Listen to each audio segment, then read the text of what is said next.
अगर लाना है सोसाइटी में बदलाव तो अपने अंदर रूढ़िवादी विचारों की जंजीरों को तोड़ने की हिम्मत लानी होगी। पुराने तौर तरीके, सोच, रिचुअल्स आपको अगर कर रहे हैं बर्बाद तो बदलना होगा। आज हम 21st सेंचुरी में जी रहे हैं, पर सोच आज भी कुछ लोगों की पिछड़ी हुई है।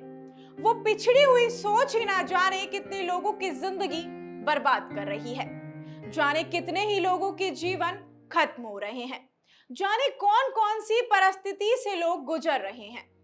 सुनकर आज तकलीफ होती है कि कुछ लोग घटिया सोच के साथ घटिया प्रथाएं आज भी निभा रहे हैं।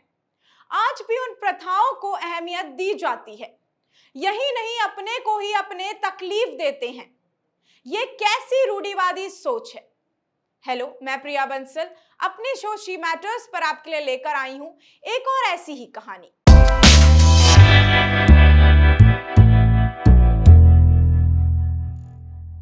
जिसे सुनकर एक दफा जरूर मन में आएगा कि ये कैसी प्रथा है जिसने लोगों की जान ले ली। ये कैसी सोच है जिसने अपनों को ही अपनों से जुदा कर दिया। ये कहानी एक लड़की की है जिसने कभी नहीं सोचा था कि जन्म लेना मेरा इतना दर्द देगा। ये लड़की बताती है कि मैं एक मुस्लिम समुदाय से आती हूँ और अफगानिस्तान की रहने वाली हूँ।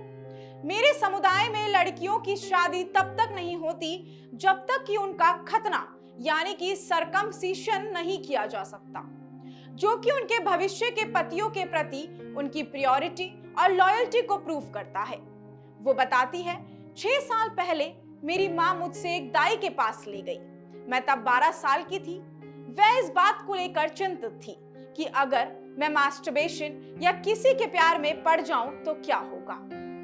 इसलिए मेरी सेक्सुअल डिजायर्स को हमेशा के लिए रोकने के लिए मेरी माँ ने दाई को मेरे क्लिटोरिस और मेरे वजाइना को सिलने को कह दिया।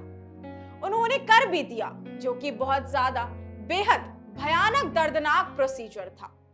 उसके बाद जब 2 साल पहले मेरी शादी हुई थी, अपनी पहली रात को मैं बहुत डरी हुई थी, क्योंकि मुझे पता था कि कभी भी कुछ भी भयानक हो सकता है।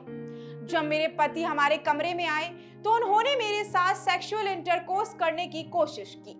जब उन्होंने देखा कि मुझे मेरे वजाइना में टाके लगे हुए हैं तो वो खुश भी हो गए कि मैं एकदम प्योर हूँ। वे उन टाकों को काटने के लिए एक रेजर ब्लेड लाए ताकि वह मेरे साथ इंटरकोर्स कर सके।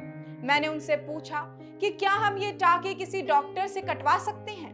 प्लीज, मुझे डर लग रहा है और मुझे बेहद दर्द भी होगा। वह इस बात से बहुत गुस्सा हो गया और मेरे ऊपर चिल्लाना शुरू कर दिया। उसने कहा कि मैं इस दिन का वर्षों से इंतजार कर रहा हूँ। मैं नहीं चाहता कि कोई डॉक्टर मेरी पत्नी की क्लिटोरिस के टाके काट दे। ये मेरे परिवार के लिए अपमानजनक होगा। उसके बाद जब उसने उन टाकों को काटने की कोशिश की तो मैं दर्द से चिल्लाने लगी और उसे धक्का दिया, जिससे वे अपने माता पिता और अपने 2 भाइयों को कमरे में लेकर आ गया। वे सभी मुझे कसकर पकड़ते हैं और मेरे पति ने अपने माता पिता के सामने ही उन टाकों को काट दिया। ये मेरे लिए बहुत दर्दनाक, शर्मनाक था, क्योंकि मैं नेकेड थी। वे सभी हंस रहे थे। पूरे फर्श पर खून बिखरा हुआ था। मैं दर्द से कहरा रही थी।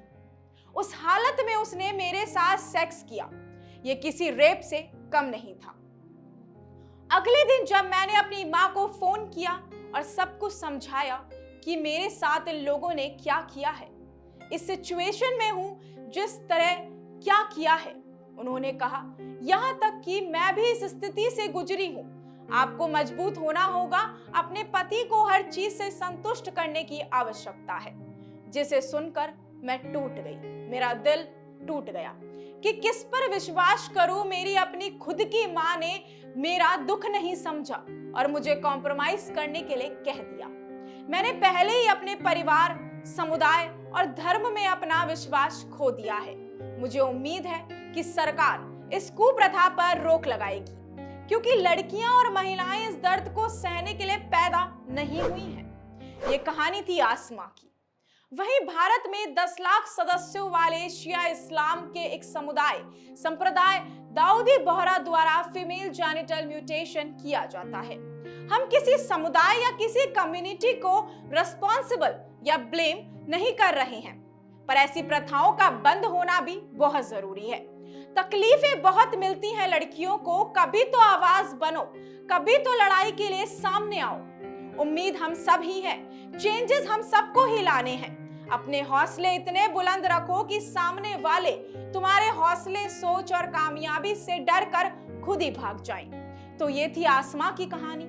ऐसी और भी इंटरेस्टिंग स्टोरीज, महिलाओं के आसमान छूने, कुछ नया करने की कहानी हम आपके लिए लेकर आते रहेंगे। तब तक के लिए इजाजत दीजिए। मैं आपके साथ प्रिया बंसल। धन्यवाद।